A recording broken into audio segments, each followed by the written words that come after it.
Hello friends, welcome to Bor Thakur IAS academy YouTube channel. This is weekly news analysis programme और आज के इस video में हम 24 सितंबर से लेकर 30 सितंबर के बीच में जो भी इंपॉर्टेंट आर्टिकल्स आए हैं उन सभी आर्टिकल्स को डिस्कस करने वाले हैं। तो आइए देख लेते हैं आज के इस वीडियो में हम कौन कौन से इंपॉर्टेंट टॉपिक्स डिस्कस करने वाले हैं। हमारा आज का सबसे पहला टॉपिक होगा science and heritage research initiative programme, इसको आप श्री प्रोग्राम भी कह सकते हैं। Our next topic would be about Uttarakhand, जो कि देश का सबसे पहला स्टेट बना इंडस्ट्रियल कैनबिस को ग्रो करने वाला। हमारा अगला टॉपिक होगा innovation road map of mission integrated bio refineries. यहाँ पर हम इंटीग्रेटेड बायो रिफाइनरीज के बारे में भी पढ़ेंगे। Next topic is NASA's dart mission. उसके बाद हम सेंट्रल का एक स्कीम के बारे में पढ़ेंगे जिसके अंतर्गत स्टेट्स को एक स्पेशल असिस्टेंस प्रोवाइड किया जा रहा है उनके कैपिटल इन्वेस्टमेंट के लिए। Our next topic is humanitarian assistant and disaster relief partnership guidelines. ये क्वाड कंट्रीज़ के द्वारा साइन किए गए हैं। क्वाड कंट्रीज़ में 4 कंट्रीज़ आते हैं और ये इसलिए साइन हुए गाइडलाइंस ताकि डिज़ास्टर के समय या डिज़ास्टर के बाद प्रॉपरली इंटीग्रेटेड मैनर्स में लोगों की हेल्प की जा सके। हमारा अगला टॉपिक हो सिम्फोनी, इसको आप सिम्फोनी कह सकते हैं, नॉर्थ ईस्टर्न स्टेट से रिलेटेड है, यहाँ पर टूरिज्म को बूस्ट करने के लिए। हमारा आज का सबसे आखिरी टॉपिक होगा उत्तर प्रदेश का चौथा टाइगर रिजर्व जो कि बुंदेलखंड में ओपन होने वाला है। Right, before starting with the topic I would insist you to please like share and subscribe Bor Thakur IAS academy YouTube channel. आप हमारे टेलीग्राम चैनल को भी फॉलो कर सकते हैं। You just need to type in @BIAS academy, आपको हमारा channel मिल जाएगा। You can follow that channel to get all the updates regarding test series, classes, notes, YouTube videos, सबके बारे में अपडेट वहाँ पर आपको मिल जाएगी। और आखिरी में आप बेल आइकन को भी प्रेस कर दीजिए यूट्यूब में ताकि आपको वीडियोस के रेगुलर अपडेट्स मिलती रहें। Right, let's start with the very first topic. 20 heritage rice varieties traced and received in Tamil Nadu. ये इंडियन एक्सप्रेस में पब्लिश हुआ है, GS पेपर 3 का हिस्सा है और इकोनॉमी का पार्ट है। अब स्टार्ट करते हैं, खबरों में क्या है देखते हैं। तो यहाँ पर बताया गया है around 20 heritage rice varieties of Tamil Nadu are being traced, collected, redeemed and restored at least through 10 community seed bank.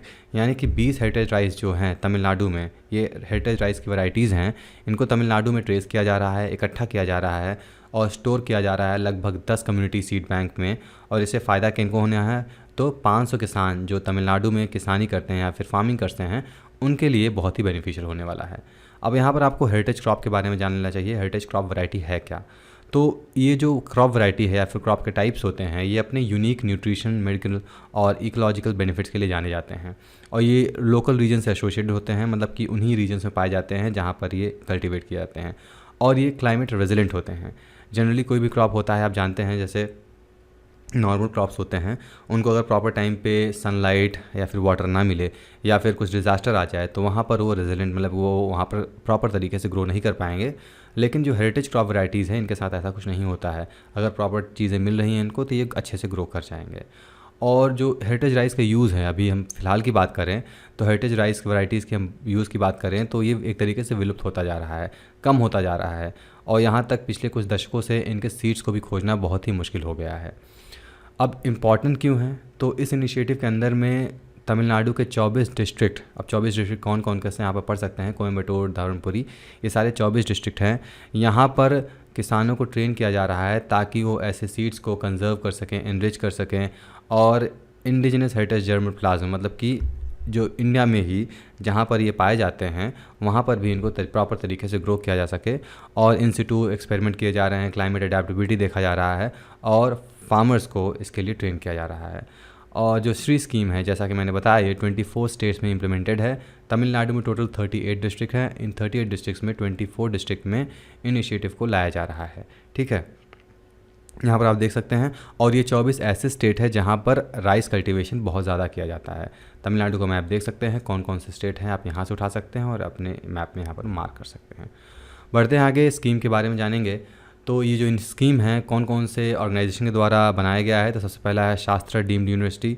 उसके बाद है science and heritage research initiative, ये प्रोग्राम का नाम है, जो कि department of science and technology का एक हिस्सा है, या फिर कह लीजिए आप इस डिपार्टमेंट ने इसको ऑर्गेनाइज़ किया है।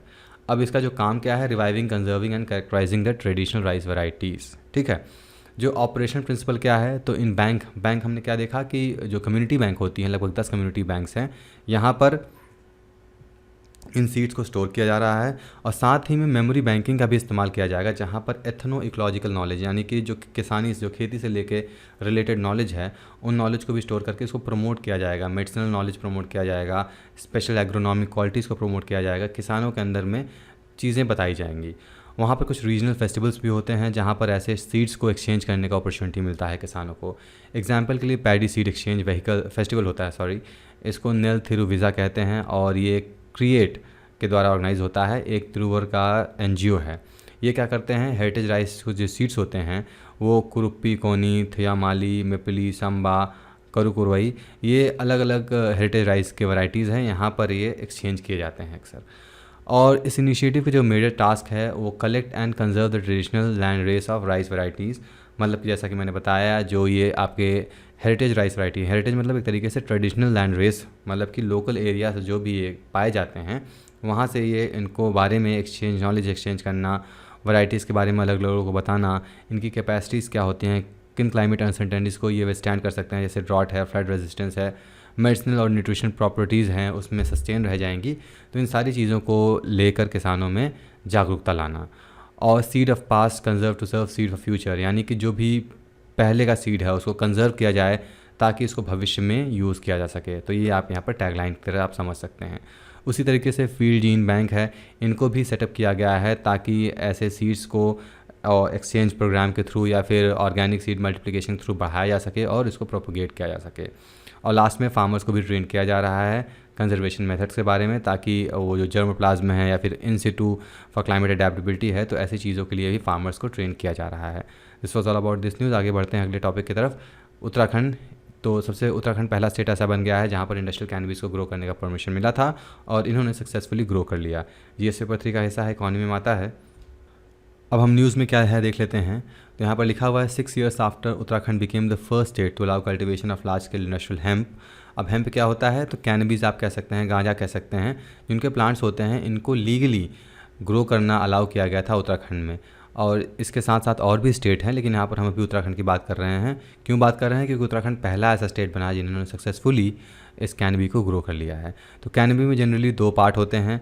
2 पार्ट कौन कौन से होते हैं आपका, मैरिजुना या फिर कैनबी में एक होता है कॉम्पोनेंट सीबीडी, इसको कैनाबाइडियल कहते हैं, दूसरा है टीएससी या फिर टेट्रा हाइड्रो कैनोबाइनल कहते हैं। तो इन दोनों में डिफरेंस क्या है, तो जो सीबीडी है इसको मेडिकल पर्पस के लिए यूज़ हो सकता है। जैसे कोई क्रॉनिक पेन है तो उसमें बहुत ज़्यादा रिलीफ करने में ये मदद करेगा।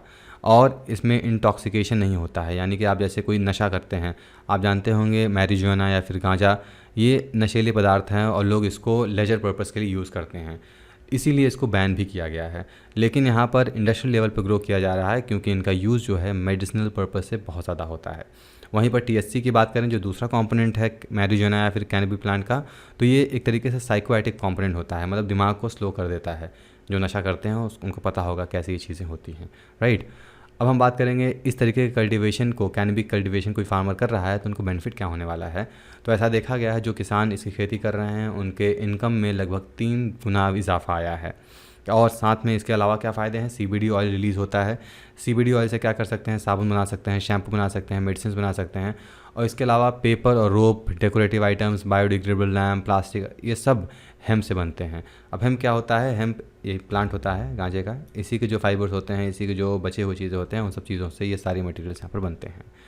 लीगैलिटीज़ की बात करें, कैनबिस की लीगैलिटी इंडिया में क्या रही है, तो 1985 में इंडिया ने कैनबी के कल्टीवेशन पर बैन लगाया था। कैसे लगाया था, narcotic drug and psychotropic substances act, NDPS act है, इसके थ्रू बैन लगा था कैनबिस के कल्टीवेशन का। और इसी एक्ट के थ्रू स्टेट गवर्नमेंट्स को परमिशन मिलती है कि वो रेगुलेटेड कल्टीवेशन कर सकें हेम्प का, ताकि उनके फाइबर और सीड्स को ऑब्टेन करके इंडस्ट्रियल और हॉर्टिकल्चर पर्पसेस के लिए यूज़ किया जा सके। 2018 में उत्तराखंड पहली बार ऐसा स्टेट हुआ था जिन्होंने अनाउंस किया था कि अब हम इसका जो कल्टीवेशन है वो करेंगे। और इस कल्टीवेशन में ऐसे स्ट्रेन्स का परमिशन मिला है, ऐसे स्ट्रेन मतलब ऐसे वैरायटीज़ का परमिशन मिला है जिसमें low concentration of tetrahydrocannabinol होना चाहिए। क्यों होना चाहिए, क्योंकि ये नशा का कारण बन सकते हैं। लोग अगर इसको लेते हैं, स्मोक करते हैं, तो उनको नशा हो सकता है। इसीलिए जो दूसरा पार्ट है, हमने अभी देखा यहाँ पर इस प्लांट में क्या क्या है, एक है कैनोबाइडियल, सीबीडी और टीएससी। तो सीबीडी वाले प्लांट वेरिएंट्स को ग्रो करने का परमिशन पूरी तरीके से मिला है। इसके बाद उत्तर प्रदेश भी सिमिलर पॉलिसी पर चल पड़ा और मध्य प्रदेश, मणिपुर, ये सब भी बहुत अच्छा कर रहे हैं हेम्प ग्रोथ में और इन्हीं पॉलिसी फ्रेमवर्क पर ये चलते हैं। अगले टॉपिक की तरफ बढ़ते हैं। जीएस पेपर 3 का हिस्सा है गवर्नमेंट पॉलिसीज और इंटरवेंशन। यहाँ पर क्या है, मिशन इंटीग्रेटेड बायो रिफाइनरीज। तो खबरों में क्या है, डॉक्टर जितेंद्र सिंह इन्होंने अनाउंस किया है innovation road map mission integrated bio refineries का।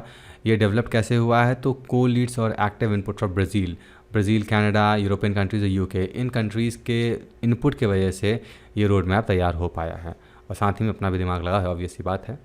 एम की बात करें तो इसका एम क्या है, इंटरनेशनल कोलैबोरेशन करना। क्यों करना? ताकि energy research development and demonstration को फाइनेंस किया जा सके। हम जानते हैं रिसर्च एंड डेवलपमेंट में बहुत पैसा लगता है और हर देश इस रिसर्च में पैसे खर्च करने के सक्षम नहीं होते हैं। इसीलिए अगर हम कोलैबोरेट कर लेंगे, इंटरनेशनल लेवल पर कोलैबोरेट करते हैं, तो एक ही चीज़ के लिए कई लोगों को रिसर्च नहीं करना पड़ेगा। तो इससे कॉस्ट सेविंग हो रही है, आपकी कॉस्ट सेविंग हो रही है, रिसर्च होकर निकलेगा तो इस रिसर्च का यूज़ ह्यूमन वेलफेयर के लिए लगभग हर जगह किया जा सकता है। तो यही इसका बेनिफिट है। यहाँ पर स्पेसिफिक सेक्टर क्या है, तो एनर्जी रिसर्च है। जैसा कि हम जानते हैं रीन्यूएबल एनर्जी जो होती हैं वो अभी नए ट्रेडिशन में आ रही हैं। पहले अगर हम ट्रेडिशनल एनर्जी की बात करें तो पहले नॉन कन्वेंशनल या फिर नॉन रिन्यूएबल एनर्जी होते थे, जैसे आपका हाइड्रो इलेक्ट्रिक पावर प्लांट हो गए। तो धीमे धीमे जो नेचुरल रिसोर्सेज हैं वो डिक्लाइन कर रहे हैं। इसीलिए एनर्जी रिसर्च डेवलपमेंट और डेमोन्स्ट्रेशन का बहुत ही ज़रूरत है। इसके लिए कोलैबोरेशन करना बहुत ही आवश्यकता था। इसके साथ क्या है, ये जो गैप्स हैं, जो वॉइड्स हैं, चैलेंजेस है current bio refining value chains में, उनको फिल करेगा। कैसे करेगा? तो इनके 8 एक्शन सपोर्ट मिशन है। ये मिशन के बारे में यहाँ पर आपको नहीं बताया जाएगा, लेकिन इसी मिशन के थ्रू या फिर इन्हीं एक्शन के थ्रू इस मिशन को सपोर्ट होना है। ठीक है, अब स्कीम की ज़रूरत क्यों पड़ी? तो जैसा कि हमने बताया कि एनर्जी की डिमांड दिन ब दिन बढ़ती जा रही है, लेकिन जो हमारे नॉन रिन्यूएबल एनर्जी रिसोर्सेज हैं वो धीमे धीमे डिग्रेड हो रहे हैं। तो कुछ ना कुछ हमें नया टेक्नोलॉजी का इस्तेमाल करना पड़ेगा। अगर हम लेटेस्ट टेक्नोलॉजी की बात करें तो सोलर एनर्जी है, जो कि बहुत ही तेज़ी से यूज़ हो रहा है। लेकिन ऐसा नहीं है कि सोलर एनर्जी को यूज़ करने में पूरी तरीके से प्रॉफिट है। इसमें थोड़े बहुत आपको लॉस भी देखने पड़ सकते हैं एनवायरनमेंट से रिलेटेड, क्योंकि जो बैटरीज़ यूज़ होते हैं करंट स्टोर करने के लिए सोलर साइड से जो प्रोड्यूस होता है, उन बैटरीज़ को आज नहीं तो कल डिकम्पोज करना है या फिर आपको डस्टबिन में डाल देना है या फिर बाहर फेंक देना है, तो उससे भी एनवायरनमेंट को बहुत ही ज़्यादा नुकसान पहुंच सकता है। तो इसीलिए यहाँ पर R&D पर काम करना बहुत ही ज़रूरी है, स्पेशली एनर्जी सेक्टर में। अब हम बात करेंगे मेजर हाइलाइट्स की। तो यहाँ पर बताया गया है कि 2030 तक इंडिया ने एग्री कर लिया है कि वो 500 gigawatt non fossil energy produce करेगा। इसका मतलब क्या होता है कि 50% जो एनर्जी रिक्वायरमेंट है उसको पूरी तरीके से रीन्यूएबल एनर्जी के थ्रू फुलफ़िल करना पड़ेगा। और ओवरऑल इससे फ़ायदा क्या होगा, जो कार्बन एमिशन है वो 1 बिलियन टन तक रिड्यूस हो जाएगा। अगर हम कंपेयर करें 2005 से तो लगभग 45% रिडक्शन हो रहा है। और 2070 तक इसको नेट ज़ीरो करने का तरीका अपनाया जा रहा है या फिर आगे इस पर विचार किया जाएगा। इसके लिए एक pilot plant 10 ton per day capacity का इंटीग्रेट लगाया गया है। कहाँ पर लगाया है? पानीपत, हरियाणा में। और ये लगभग 2022 दिसंबर तक कमीशन हो जाएगा या फिर एक्टिव हो जाएगा। और ये पहला इंडिजिनस टेक्नोलॉजी होगा ऑन साइट एंजाइम प्रोडक्शन के लिए।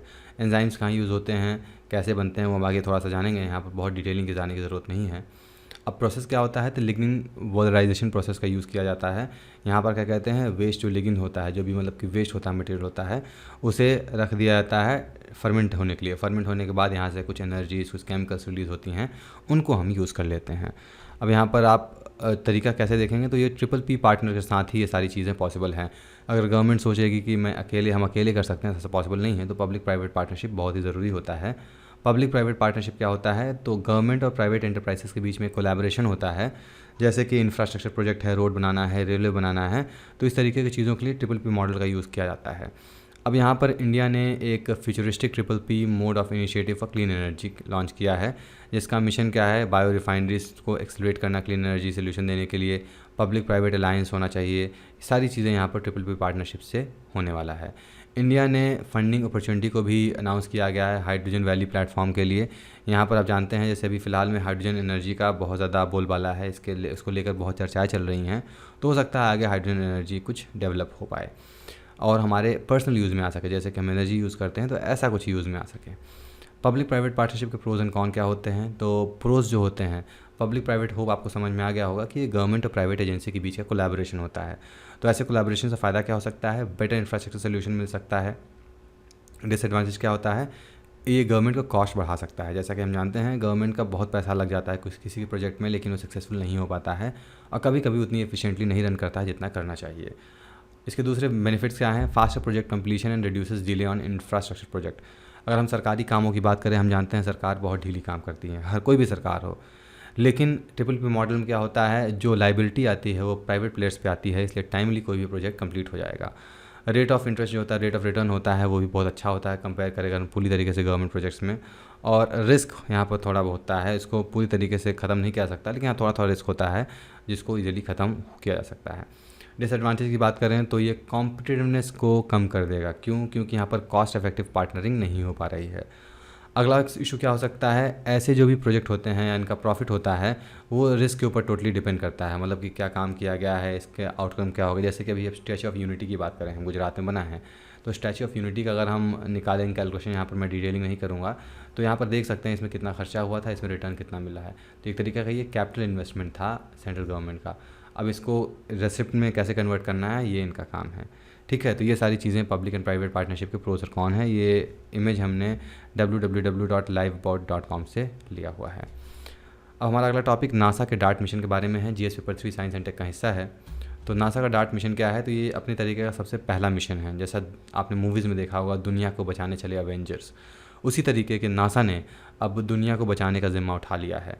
तो नासा सबसे पहले अभी अपना एक एस्ट्रॉयड रीडायरेक्शन टेस्ट कर रहा है। डार्क का मतलब क्या है, डबल एस्ट्रॉयड रीडायरेक्शन टेस्ट, ये नासा का टेस्ट है जहाँ पर स्पेसक्राफ्ट डायरेक्टली किसी एस्ट्रॉयड से टकराएगा। लेकिन इस केस में क्योंकि एक टेस्ट है, इसको एक मूनलेट से टकराया जा रहा है जिसको हम डाइमॉर्फोस कहते हैं, या फिर इसका नाम है डाइमॉर्फोस। अब जो कोलिजन का इम्पैक्ट होगा वो बस उससे इतना जाना जा रहेगा कि जो भी एस्ट्रॉयड कभी फ्यूचर में अगर इंडिया से टकराने के लिए आता है, तो क्या इस सैटेलाइट से हम उसके डायरेक्शन को बदल सकते हैं ताकि हमारे वर्ल्ड को कम से कम नुकसान हो। डार्ट मिशन क्या है, तो ये इस मिशन के तहत नए टेक्नोलॉजीज़ को टेस्ट करना, प्रिपेयर करना, ताकि फ्यूचर में कभी भी कोई एस्ट्रॉयड अगर अर्थ की तरफ आ रही है तो उसको पूरी तरीके से स्पेस में ही डिस्ट्रॉय करना। एम क्या है, तो न्यूली डेवलप्ड टेक्नोलॉजी को यूज़ किया जाएगा स्पेसक्राफ्ट क्रैश करने के लिए किसी भी एस्ट्रॉयड में। अब मिशन के बाद क्या होगा एस्ट्रॉयड का, तो एस्ट्रॉयड लोग सजेस्ट स्टडी करेंगे, जैसा कि अभी ये स्टडी किया जा रहा है। तो जब भी ये कोलिजन हो जाएगा उसके बाद स्टडी किया जाएगा कि जो ट्रेजेक्ट्री है एस्ट्रॉयड की ट्रेजेक्ट्री, मतलब कि जिस पाथ में मूव कर रहे हैं वो चेंज हुआ कि नहीं हुआ। इसके लिए बहुत अलग अलग टेलीस्कोप अलग अलग जगह पे रखे गए हैं जिससे ऑब्जर्व की जाएंगी। और डार्ट पहली बार, या फिर कह सकते हैं पहला ऐसा प्रोग्राम है जो कि काइनेटिक इम्पैक्टर टेक्निक को यूज़ करके किसी एक एस्ट्रॉयड का या फिर हेवनली बॉडीज़ का डायरेक्शन जो है या मोशन है वो चेंज करने वाला है। टारगेट क्या बात करें तो इस स्पेसक्राफ्ट का टारगेट है स्मॉल मूनलेट डाइमॉर्फस, अभी हमने बात किया इसके बारे में। डॉर्फिस क्या है, ये दूसरे एस्ट्रॉयड के डिडोमॉस, इनके तरफ ये ऑर्बिट करता है अभी जो फ़िलहाल यहाँ पर जिसमें हम टेस्ट करने वाले हैं। ये एक तरीके का सुसाइड मिशन होगा, क्योंकि स्पेसक्राफ्ट जो है वो डायरेक्टली जाके पूरी तरीके से उस एस्ट्रॉयड में टकराया गया, फिर इस केस में मूनलेट से टकराएगा और अपने आप को ख़त्म कर लेगा। साथ ही में जो पृथ्वी की तरफ अगर इनकेस फ्यूचर में कभी बढ़ता हुआ एस्ट्रॉयड आता है तो उसको भी डिस्ट्रॉय कर सकते हैं। डार्ट एक लो कॉस्ट स्पेसक्राफ्ट है। इसमें 2 सोलर एरे होते हैं जिसको हाइड्रोजन और प्रोपेलेंट और मैनेवरिंग स्पेसक्राफ्ट के लिए यूज़ किया जाता है। और साथ ही में इसमें 10 किलोग्राम का जेनॉन भी होगा ताकि शो ऑफ एक तरीके से डिमॉन्स्ट्रेट किया जा सके कि इंडस्ट्री का क्या थ्रस्टर है। ठीक है, नेक्स्ट टॉपिक इज़ डोवार्क। डोवार्क क्या है, ये साइंटिफिक का साइक्लोन का इंटेंसिटी एस्टिमेशन टेक्निक है, जीएस पेपर 1 का हिस्सा है। तो अभी हाल ही में अमेरिका के मेट्रोलॉजिस्ट वर्नॉन डोवार्क इन्होंने ही इस टेक्निक का इजाद किया था। इस टेक्निक को हम एडवांस डोवार्क टेक्निक कहते हैं और इस टेक्निक से हम वेदर को प्रेडिक्ट कर सकते हैं, पूरी तरीके से नहीं, थोड़ी चीज़ें प्रेडिक्ट कर सकते हैं। क्या है वो भी हम देख लेते हैं। और ये आज तक का सबसे रिलायबल सोर्स रहा है। इवन आज के समय में जब हम जानते हैं machine learning, artificial intelligence, advance satellite technology, सारी चीज़ें आ गई हैं, लेकिन फिर भी रिसर्चर्स इसी के ऊपर ज़्यादा भरोसा करते हैं, ज़्यादा रिलाई करते हैं। तो डोवार्क की जो टेक्निक है ये क्लाउड पैटर्न रिकग्निशन है, मतलब कि अगर हम सी के ऊपर के जो क्लाउड्स हैं देखें तो उसका पैटर्न क्या होगा, उसके पैटर्न के बेसिस पर स्टैटिस्टिक्स का हेल्प लेकर कुछ आउटकम में निकलते हैं। और इससे फ़ायदा क्या होता है, लोगों को पहले जागरूक कर दिया जा सकता है ताकि वहाँ से वो निकल लें। ठीक है, यहाँ पर आप इमेज में देख सकते हैं curve band primary pattern type, pre storm में अगर क्लाउड ऐसे हैं तो प्री स्टॉर्म है, ट्रॉपिकल स्टॉर्म है तो क्लाउड, ऐसा कुछ पैटर्न होगा। ये सारी चीज़ें आप यहाँ पर याद करने की ज़रूरत नहीं है, यहाँ पर मैं आपको सिर्फ दिखा दे रहा हूँ कि चीज़ें कैसे होती हैं। सिग्निफिकेंस क्या है, तो सिग्निफिकेंस सबसे पहला तो ऐसा होगा कि जो भी पैटर्न है, जो भी स्ट्रक्चर है स्टॉर्म को लोकेट करने का या फिर उसके आई को लोकेट करने का, वो इसी प्रोडक्ट का काम हो जाएगा फिर आगे चलकर। साथ ही साइंटिस्ट को हेल्प करेगा साइक्लोन के convention, cloud pattern, curve band, I and central dense and cold region में ये हेल्प करता है। और ये सबसे बेस्ट एस्टिमेट साइक्लोन इंटेंसिटी का अभी तक का सबसे बेस्ट एस्टिमेट यही फैक्टर ADD टेक्नोलॉजी देता रहा है। और ये बहुत ही इशूइंग वेदर वियरिंग्स के लिए बहुत ही कॉम्पोनेंट, बहुत ही वाइटल कॉम्पोनेंट, बहुत इंपॉर्टेंट कॉम्पोनेंट है। और ये local administration, planning, evacuation major के लिए ये क्रूशियल है बहुत ज़्यादा। और साथ ही में ऐसा कोई ये खास प्रेडिक्शन नहीं कर सकता है। अगर हम बात करें वेदर में, विंड का, प्रेशर का, मेट्रोलॉजिकल पैरामीटर्स इसके पास बहुत कम है। यहाँ ये साइक्लोन को प्रॉपर तरीके से ये मेजर करके बताया जा सकता है।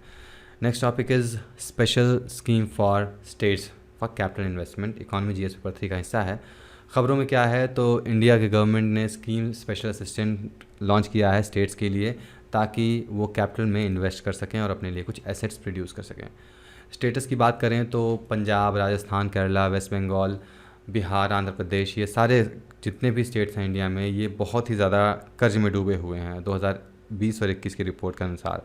उसी तरीके से इनका ऐसा क्यों है, क्योंकि इनका जो रेवेन्यू एक्सपेंडिचर है वो लगभग 80 से 90% कॉन्स्टिट्यूट करता है। रेवेन्यू एक्सपेंडिचर मतलब डेली एक्सपेंसेस, जैसे कि आप सैलरीज हो गया, पेंशन हो गया, तो फंड का सारा पैसा तो रेवेन्यू एक्सपेंडिचर ले जाता है। इसीलिए स्टेट्स के पास कैपिटल स्पेंडिंग के लिए पैसे ही नहीं बच सकते हैं कि वो प्रॉपर डेवलपमेंट कर सकें। स्टेट जैसे आंध्र प्रदेश, बिहार, राजस्थान, पंजाब, ये सारे स्टेट जो हैं ये डेट और फिजिकल डेफिसिट को दोनों टारगेट को ऊपर मतलब कि बढ़ चुके हैं, आगे लिमिट से बाहर निकल चुके हैं। ये 2020 और 21 का डेटा है सारा। कैपिटल इन्वेस्टमेंट और रेवेन्यू इन्वेस्टमेंट क्या है, तो कैपिटल इन्वेस्टमेंट जो होता है, जैसा कि मैंने बताया, इनको स्पेंड किया जाता है ताकि एसेट्स को एक्वायर किया जा सके या फिर एसेट्स को बनाया जा सके। उसी तरीके से रेवेन्यू एक्सपेंडिचर क्या होता है, ये इंडिकेट करता है operation of expenses like salaries, pension, ये सारे रेवेन्यू एक्सपेंडिचर में डिसाइड होती हैं। ये सब कुछ आपको बजट में बनाया गया है। अगर आपने असम का बजट नहीं देखा है तो आप असम के बजट में जाइए, वहाँ पर आपको पूरी अच्छे तरीके से डेफिसिट क्या होता है, कितने तारीख के रेवेन्यू होते हैं, कितने तारीख के एक्सपेंडिचर होते हैं, ये सारी चीज़ें वहाँ पर बताई गई हैं, राइट। तो मैं आगे बढ़ता हूँ। यहाँ पर बजट के बारे में देख लेते हैं, ब्रीफ में बता दे रहा हूँ। बजट कितने टाइप का है, रेवेन्यू है, कैपिटल बजट है। दोनों केस में रेवेन्यू रिसिट्स और रेवेन्यू एक्सपेंडिचर है, कैपिटल रिसिट्स और कैपिटल एक्सपेंडिचर है।